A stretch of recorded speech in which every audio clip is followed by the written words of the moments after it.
Hey now, Brawlers, it's time for another Board Game Brawl review with Nick Minahan, sponsored by BoardGameBliss.com. Hey folks, today we're going to take a look at Checkpoint Charlie from Devere Games. This is a very light, competitive deduction game. The artwork, actually, of the game is based off of something I'm not familiar with. I guess it's a comic strip called K9s, K-9s.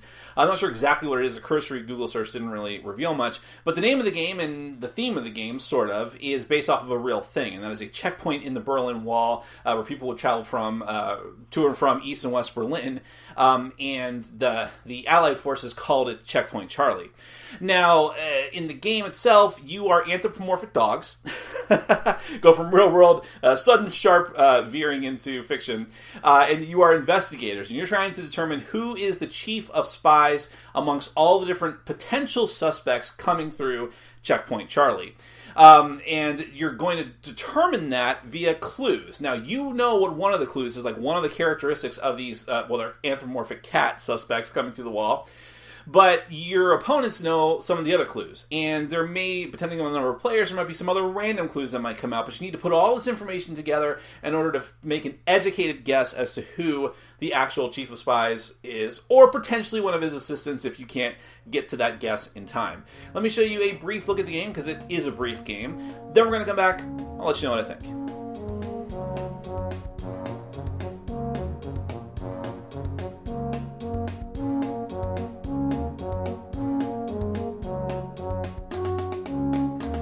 Checkpoint Charlie is a competitive deduction game for 3 to 5 players. Each player is trying to figure out who the chief of spies is as they come through the checkpoint based on 5 different clues. You gain points if you successfully sussed out the chief, less points if you can only guess one of the assistants, and no points or negative points if you accused an innocent or didn't accuse someone at all. Whoever gets to 10 points first, or whoever has the most points at the end of 5 rounds, is the winner. To set up, every player gets a K9 investigator card and an accompanying token. There are 3 types of scoring tokens that you place face down and shuffle.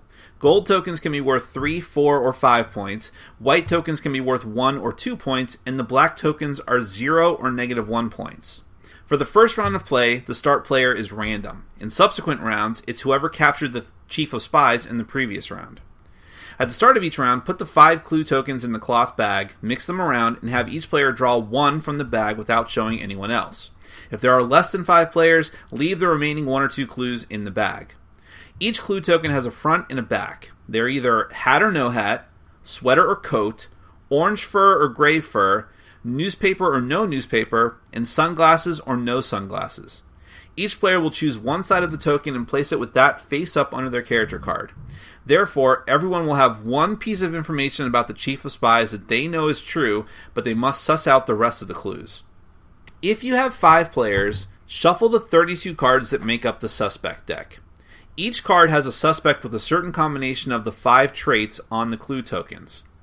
If you have 3 or 4 players, you will also shuffle in the 1 or 2 investigator cards that weren't chosen into the top half of the deck. More on that in a minute. Starting with the first player and going clockwise, each investigator will draw a suspect card and show it to everyone.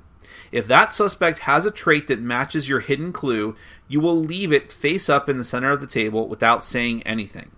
If not, you're going to discard it. The other investigators will have to pay attention to what you do and do not place on the table, and together with the clue that they have secret knowledge of, deduce what your clue may be. In a 3 or 4 player game, when an investigator card is drawn from the deck, you will take one of the remaining tokens from the bag and flip it like a coin. Whatever side it lands on is now a new clue about the chief of spies that everyone knows. At any time, if you believe you know who the chief is, in other words, someone has all 5 traits you're looking for, you can make an accusation by immediately placing your investigator token on the suspect card you believe is the chief, even if it's not your turn. You can't place it on someone who already has been accused. If someone does beat you to it, you can still place a token on someone you suspect is one of the chief's assistants, who shares 4 of the 5 traits. When all but one player has made an accusation, the round is over. Everyone reveals their clue tokens, together with the public tokens, if any. Whoever guessed the chief correctly will draw a random gold point token. Whichever player's guessed assistants will take a white token. Whichever player's accused innocents will take a black token, and the last player who never made any accusation also takes a black token. You can look at the underside of the token, but you should keep it secret from the other players until the end of the game. Since the points have a spread, you'll never know just how well someone else is doing. Reset the suspect deck in the clue tokens and then do it all over again. When someone does the math and they have 10 or more points, they can flip the tokens and declare themselves the winner. If the game goes for 5 rounds without that happening, then whoever has the most points at that point is the winner. There are 2 game variants I should mention. The Stasi Officer token replaces one of the -1 black tokens. If you draw this, you return it to the pool and take the Stasi Officer card. For the next round, you must play with your clue token uncovered. If you get stuck with it on the last scoring round, you get -2 points at the end instead. The Cafe Adler tokens substitute for 4 tokens. 2 white 1-point tokens, 1 gold 3-point token, and 1 black -1 token. If you get one of these, you can immediately, or on a subsequent scoring round, exchange it with a similar colored token of another player without knowing what you'll be getting in exchange. If you do this, your new token is still kept face down, but the cafe token you gave away is placed face up in front of its new owner.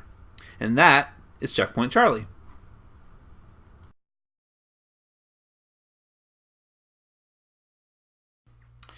Well, Checkpoint Charlie is a very light wisp of a game. I mean, there's not much to it.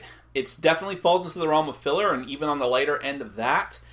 And definitely some people that I played with didn't like it so much for that reason. I think there was a general consensus amongst others that, did we really do much in this game? Did I really have important decisions to make? And that might be an open question, but I will say that I like this game. I don't love it, but I actually think that as a filler game, it works pretty well. Actually, this kind of has what I want out of a filler. I've got a lot of filler games, and I like a lot of them too. Just to give an example, I will defend Love Letter. A lot of people say Love Letter is just simple, a little bit too random, and I can't really disagree with that. And at times, but I still think there are decisions to be had, and there's a little bit of strategy there. But yes, at times you are at the mercy of the deck, or you're at the mercy of a person who is targeting you with something because he or she was at the mercy of the deck and what came out of it, and they may just have no other option because they have to target you because of some other effect in play. At least in this game, it's deduction. You literally have to be paying attention, flexing your brain muscle, and trying to figure out what's going on at the table on pace with everyone else. That's the important bit, because you're probably going to be playing when people are at the same level, because this isn't like a strict IQ test. This is just, how's your intuition, how's your instincts, and if you're with people who are at similar level in that regard, it's just like, okay, pay attention. Why did you put that there? Why didn't you discard it? Well, that's important to you. Why is it important to you? And then it's just a matter of time. More cards come out, variables are eliminated. That's a classic deduction game right there. A classic simple one, at least. And I think that it works for the most part. It comes down to tension. So it's a very quick game, and yet I was involved the whole time, and I was always on the edge of my seat, like, gotta pay attention, gotta look, I was engaged the whole time. And while, again, it's so simple, that kind of matters to me, because so many games you might just be like, all right, sit back, wait for someone else's turn, and do nothing the whole time. Whereas this game, you're engaged the whole time, at least your brain is at that point.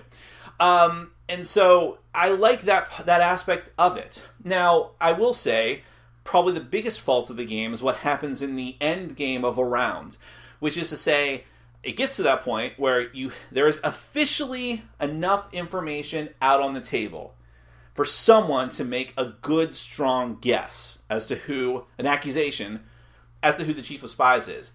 At that point, again, if you're with people who are all looking at the same thing, at that point it becomes a race. Who is going to grab their token and throw it or slam it on one of the cards first? And it really comes down to just a physical dexterity game almost at that point. Like, damn! And if you see who gets it first. And if you don't, you're kind of stuck with, all right, I got to put it onto one of the assistants. Hopefully there's someone out there that meets 4 of the 5 criteria instead.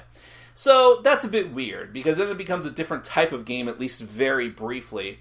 But again, because it's so short and so simple, it didn't really detract too much from the game for me. Although I will say, it's a little nebulous what you're supposed to do if you're the one that draws the card and has to place the card that you know is the last piece of information. You draw the card, you look at it, you instantly know as you're turning it over to show to everyone else.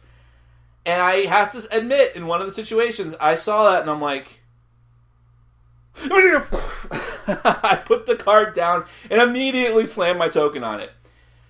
And people were right to call bullshit on that. But, well, it's not covered in the rules. And that's the weird kind of thing about that endgame, and it's the one big problem I have with the game, but I don't think it breaks it that much. There are a couple of variants that I went over in the overview. One of them, the Stasi officer, I wouldn't play with it. It's like a penalizing thing. I guess it's supposed to add a difficulty to the game, but it's just another kind of confusing thing to keep, not really confusing, but another thing to keep track of that doesn't need to be in the game. And someone's going to get nailed with -2 points in the last round by nothing but sheer luck. The luck of the point tokens isn't a big deal to me.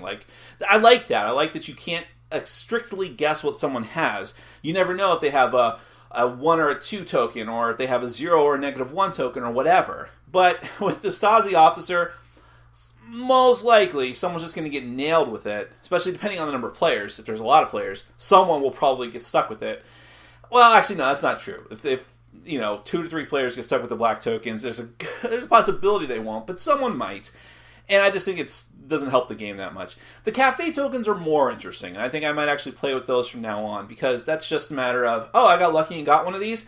I'll take a gamble, very simply, that I'll get something better by switching it with one of your tokens. And that's not a big deal to me, and it doesn't really add complexity to the game. It keeps things very simple, and it's but it does give information to the other player too, and I like that aspect of it. You can swap tokens, but now everyone else gets to see the cafe token you gave to them, so they have a better idea of how many points you have. So it's decent. I don't want to make this game seem more complicated than it is. That's about all I need to say about it. Simple, very light, works for me. If you need a very simple filler game or a kid's game, I think it's going to work for you too. That is Checkpoint Charlie. Thanks for watching. Follow us on Facebook, Twitter, and Patreon. And make sure to check out our sponsor, Board Game Bliss, where you can find an amazing selection of games from around the world. BoardGameBliss.com. Thanks for your support.